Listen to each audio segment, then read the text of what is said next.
Hello साथियों, नमस्ते। Select IQ में आपका स्वागत है। कैसे हैं आप? हम आशा करते हैं आप स्वस्थ होंगे, मस्त होंगे, मन लगा के पढ़ाई तो कर ही रहे होंगे। तो जैसा कि हमारा आज का टॉपिक होने वाला है, हम उत्तर प्रदेश के इतिहास के बारे में पढ़ रहे हैं। हमने जो नई श्रृंखला चालू की है जिसमें यूपी को जानो के बारे में छोटे छोटे टॉपिक के माध्यम से हम लोग क्लियर करते चल रहे हैं। तो जैसा कि हमने अभी पढ़ा, क्या कहते हैं, सिंधु घाटी सभ्यता के बारे में पढ़ा, ऋग वैदिक पढ़ा, उत्तर वैदिक काल।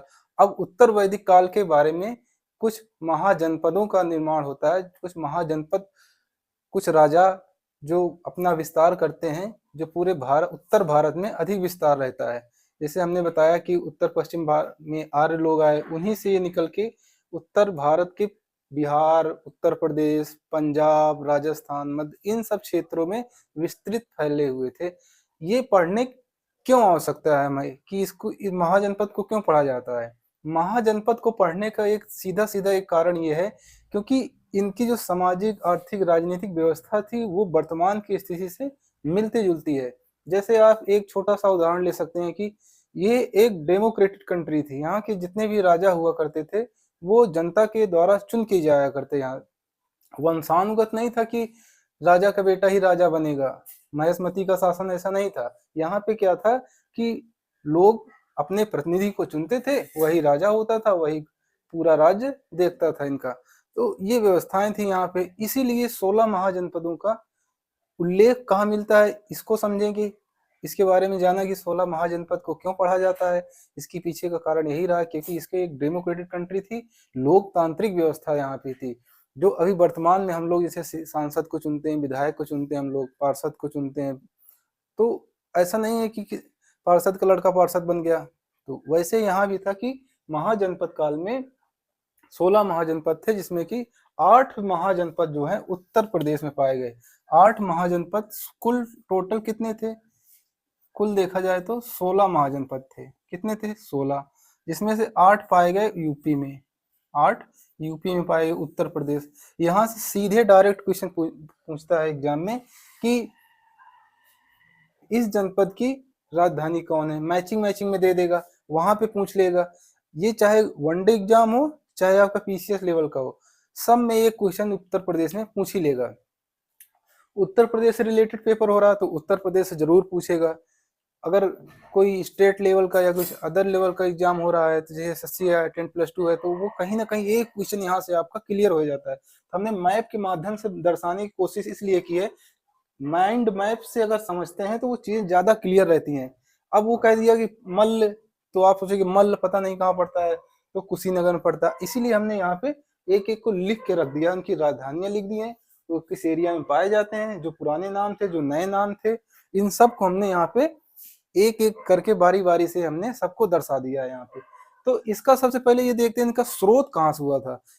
किसी भी चीज का कहीं ना कहीं स्रोत रहता है। जैसे हम सिंधु घाटी सभ्यता पढ़ते हैं तो हमको उत्खनन में कई जगह सिंधु घाटी की सभ्यता के अवशेष पाए, उनकी कार्बन डेटिंग पद्धति की गई तो इतने साल पुराने पाए गए।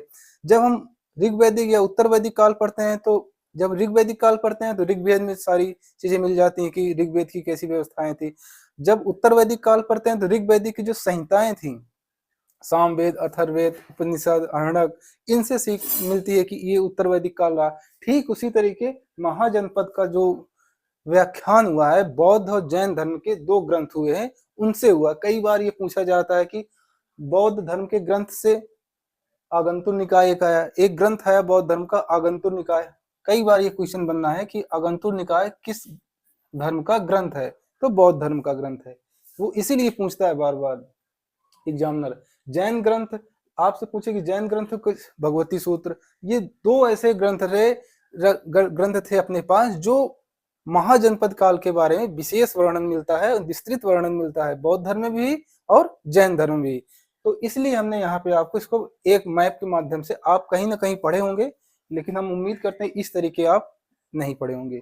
हमारी ये कोशिश है कि आपको थोड़ा सा एडवांस लेवल पर रखा जाए, क्योंकि हम जो चीजें देखते हैं उसको ज्यादा विजुअलाइज करके पढ़ने की कोशिश हमारे मन में बैठती है। तो जैसे कि पहले उत्तर में देख लेते हैं, उत्तर पश्चिम एरिया में उत्तर प्रदेश के उत्तर पश्चिम एरिया में ये दिल्ली है। दिल्ली में इंद्रप्रस्थ नाम सुना होगा आप सभी लोग। इंद्रप्रस्थ एक मेट्रो स्टेशन भी है। वहीं पे इंद्रप्रस्थ की राजधानी क्या थी? कुरु। आपसे पूछे दोस्तों, इंद्रप्रस्थ की राजधानी क्या थी? कुरु। ठीक उसी के बगल में आप बरेली आएंगे, इधर क्या कहते हैं, बगल में नहीं काफी दूर है वहां से, बरेली आएंगे। बरेली में एक महाजनपद काल का नाम था अछिन्न, एक राज्य था अछिन्न। अछिन्न जो है, अछिन्न की राजधानी क्या थी, पांचाल। अछिन्न की राजधानी क्या पूछ दोस्तों, तो पंचाल। अछिन्न की राजधानी दोस्तों पूछे तो क्या बताएंगे आप, पंचाल। अछिन्न की राजधानी पंचाल। ठीक उसी तरीके श्रावस्ती, श्रावस्ती अभी वर्तमान का नाम है, पहले ये साकेत नाम से जाना जाता था। महाजनपद काल में साकेत नाम से कहते थे। किस नाम से कहते थे, साकेत नाम से कहते थे। तो साकेत नाम से कहते, इसकी राजधानी क्या थी दोस्तों, कौशल। इसकी राजधानी पूछे तो क्या बताएंगे आप लोग, कौशल। कौशल राजधानी, साकेत की राजधानी कौशल। ठीक उसी तरीके आप कुशीनगर, कुशीनगर पहले ही महाजनपद काल में भी कुशीनगर था, वर्तमान में भी कुशीनगर है।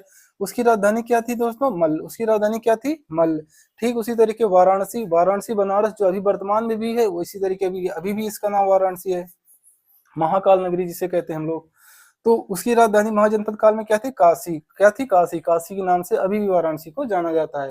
कौशाम्बी, कौशाम्बी अभी क्या, अभी भी जिला है, लेकिन इसे प्रयागराज की, पूरा प्रयागराज वाला रीजन पूरा था, फतेहपुर प्रयागराज वाला ये पूरा रीजन आता था कौशाम्बी के अंतर्गत। इसकी राजधानी दोस्तों पूछे क्या बताएंगे, वत्स। इसकी राजधानी क्या है, वत्स। ठीक उसी प्रकार क्या कहते हैं, बांदा। बांदा अभी वर्तमान में इसका नाम बांदा है, लेकिन पहले किस नाम से महाजनपद काल में इसे जाना जाता था, सुक्तमती के नाम से जाना जाता था। किस नाम से जाना जाता था, सुक्तमती की। सुक्तमती की राजधानी क्या थी, चेदी। किस क्या क्या नाम थी, चेदी। मथुरा, मथुरा वर्तमान भी मथुरा के नाम से जाना जाता है, पहले भी मथुरा के नाम से जाना जाता था। इसकी राजधानी क्या थी, सूरसेन। क्या नाम राजधानी थी, सूरसेन। तो ये था आपके 8 महाजनपद। उत्तर प्रदेश में कुल 8 महाजनपद पाए गए, जिनकी हमने आपकी राजधानी बता दी, जो वर्तमान में नाम है वो भी बता दिए, जो पहले नाम थे वो भी बता दिया। मैप के माध्यम से इसलिए बताया कि वो आपको समझने में आसानी रहे, क्योंकि किताबों में तो आप वैसे पढ़ ही लिएंगे, और मैप के माध्यम से जब कोई चीज देख लेते हैं तो अच्छे समझ में आ जाती है।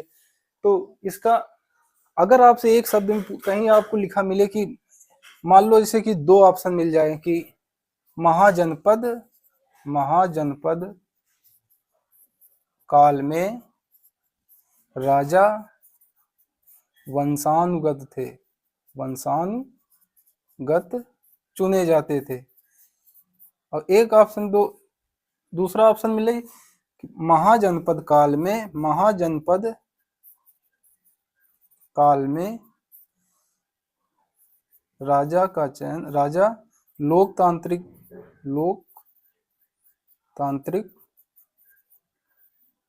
व्यवस्था से चुने जाते थे।